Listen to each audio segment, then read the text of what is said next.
folks, welcome to the channel. I'm Don, this is Rockin' the Country. I got another Bill Engvall video. This one's a bit longer. I did one about a week ago or so whenever they post. And Bill Engvall is a comedian, and he had this good part. Some comedians do something that just sticks. Here's your sign. That was what he's known for. When somebody says something so painfully stupid, here's your sign. And I think the way he established it originally was like the sign just says like, I'm stupid, or something to that effect about being stupid. Here's your sign.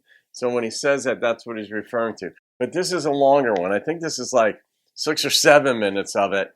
And I haven't seen it. I just said, comedy is such a nice relief.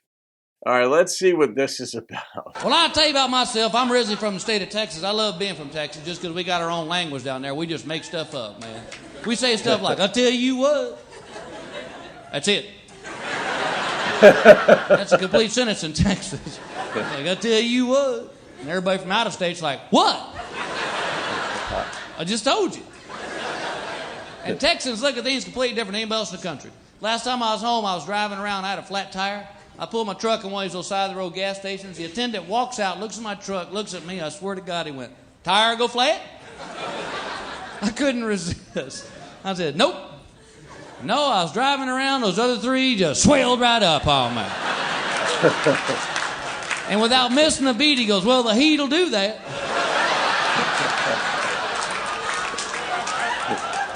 I just hate stupid people. I think everybody does. They should have to wear signs that just say, I'm stupid. That way you wouldn't rely on them, would you? You wouldn't ask me anything. Be like, excuse me. Oh, never mind.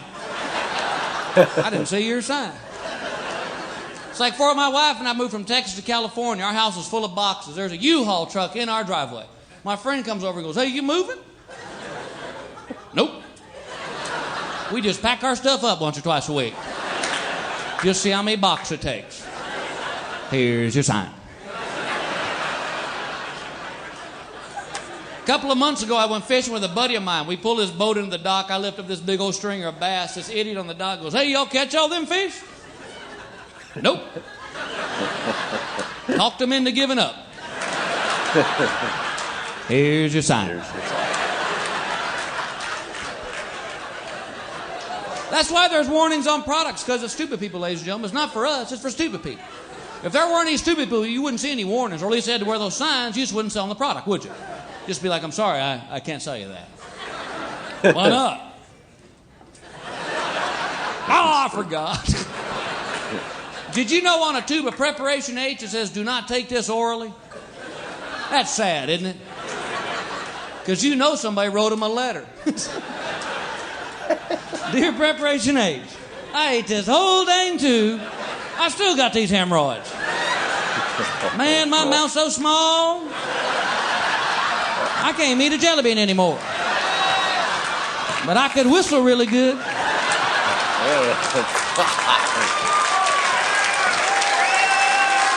These warning labels do drive me nuts. We bought my daughter a bathtub doll. It's called Rub-a-Dub Dolly. Now, Rub-a-Dub Dolly floats around the bathtub with a little life preserver on. And on the life preserver, it says, this is not a life-saving device. Well, what kind of idiot would see some guy drowning in the river and go, here! Here's a Rub-a-Dub Dolly doll! Oh, thank God you saved my life. On a can of shaving cream, it says, avoid spraying this into an open flame. Where the hell was that guy shaving at? What, he's sitting around the campfire one night, boy, I feel a little bristly. Nice, that's nice. A little tender. We bought a stereo receiver. If you bought a piece of stereo equipment, you know inside the box, we put that little package of drying agent. And on this in big bold letters, what does it say? Do not eat this. Y'all ever bought a piece of stereo equipment thinking there might be something to eat in there? But you know somebody opened that box and went, well, look! I got a receiver and a pack of chiclets. I got music and gum. Unbelievable. Do you know on the back of a roll-on deodorant it says, do not apply this to your eyes? Ladies, when was the last time you were out on a blind date? And he was good looking, but he just had that stinky eye. He'd be blind. I was working on my wife's car a couple weeks ago. I was putting a new fan belt on. Do you know on the back of a car fan belt, it says, be sure you stop the motor first. Wouldn't you love to have been there the first time that happened? Some guy walks in the house, his hands are all cut up. He's like, hey, Walt, what happened? I'm going to give you boys a little tip. You're going to put a fan belt on the car, you better shut that motor off first. You can't stop it with your hands, man. It's like a machine or something. If I hadn't seen this one, I wouldn't have believed it. But we were trying to sell our car about a year ago. Guy came over the house, drove the car around about 45 minutes. We get back to the house, he gets out of the car, reaches down, and grabs the exhaust pipe.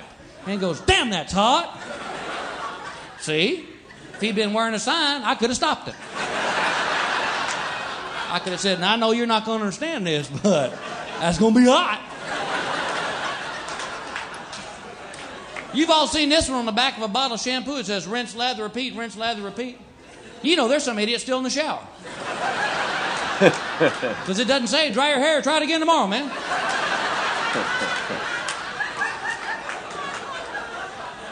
I'm sure some of you ladies here tonight use curling irons. You ever get a chance, read the warnings on these things. I swear to you, it says the first time you use this curling iron, you may notice a slight odor and some smoke. That means your hair's on fire. I'm not making these up. The worst one says, do not insert this curling iron in any orifice. My God. What happened to good old-fashioned foreplay? What is that? Woo! Warm up the curling iron, honey. We're going to the fire. There's warnings on blow dryers. You know this? It says, do not use while sleeping. Well, Lord, hadn't that become a problem?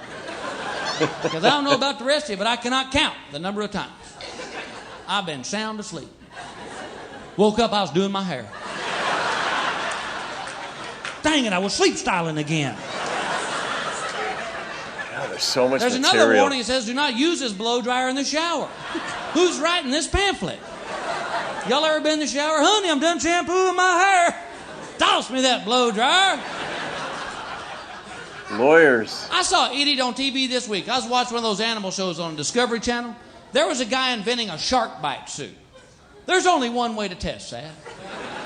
You got to get bit by a shark. But the guy who was inventing it wasn't doing the test, and he had his buddy helping him out. That's the conversation I want to be in. Jimmy, come here. All right, Jimmy, got that shark suit on. Looks good. Now, what we going to do? We're going to strap dead fish all over your body. Stay with me, Jimbo. Stay with me. They want you to jump in this pool of sharks, and you tell us if it hurts when they bite you. Well, all right. Hold my sign. I don't want to lose it.